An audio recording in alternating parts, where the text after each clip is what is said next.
Selamat pagi Bapak Ibu Saudara terkasih. Senjata iman minggu ini diambil dari Lukas 6 ayat 32-33. Saya akan membacakannya.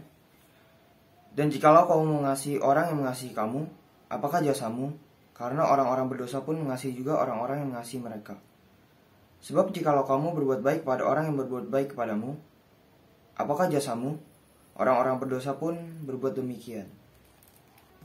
Nah Bapak Ibu, Tuhan Yesus menegaskan bahwa dengan mengasihi musuh, bahkan memberkati dan mendoakan orang-orang yang memusuhi dan membenci kita, dengan beginilah identitas kita sebagai anak Allah menjadi nyata.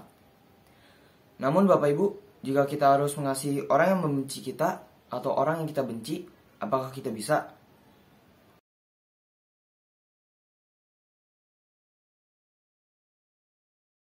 Belum tentu ya Bapak Ibu. Belum tentu ya Bapak Ibu. Belum tentu ya Bapak Ibu.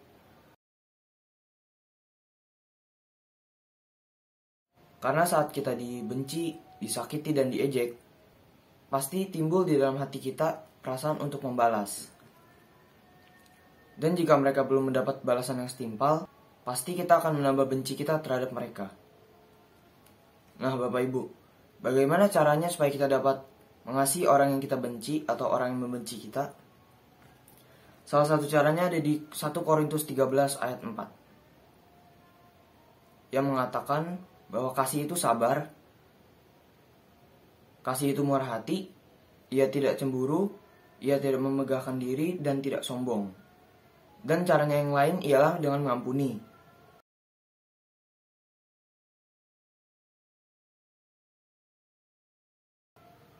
Kita harus mengampuni musuh kita, walaupun berat dan harus bersusah payah.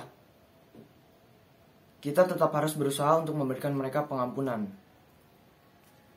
Ingatlah suatu hal dari mereka yang positif, supaya kita dapat memaafkan mereka.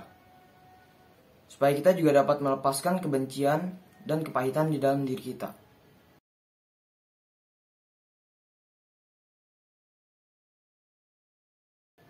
Dan setelah mengampuni mereka, cobalah untuk mengasihi mereka dan mendoakan mereka. Mari Bapak Ibu kita lihat salah satu contoh tokoh Alkitab, yaitu Yusuf, anak Yakub. Kita tahu bahwa Yusuf adalah anak sayangan Yakub yang dijual ke Mesir oleh saudara-saudaranya karena mereka iri dan benci kepada Yusuf. Di Mesir, Yusuf dijual kepada seorang pegawai istana Firaun yang bernama Potifar.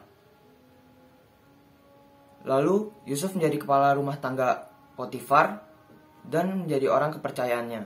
Tetapi Yusuf difitnah oleh istri Potifar dengan berkata Yusuf ingin memperkosanya sehingga Yusuf dipenjara. Dan melalui kesusahan-kesusahan lainnya, sehingga Yusuf menjadi pemimpin tertinggi di bawah kekuasaan Firaun dan menyelamatkan Mesir dari kelaparan. Dan karena masa kelaparan itu, saudara-saudara Yusuf pergi ke Mesir untuk membeli gandum. Karena di tanah Kanaan terjadi kelaparan juga. Saat mereka bertemu, Yusuf tidak membenci mereka dan tidak membalas perbuatan mereka, tetapi Yusuf mengampuni mereka, saudara-saudaranya dengan tulus, karena bagi Yusuf, apa yang saudara-saudaranya lakukan kepadanya adalah rancangan Tuhan untuk kebaikan semua orang. Salah satunya untuk menjaga keluarganya dan bangsanya dari kelaparan.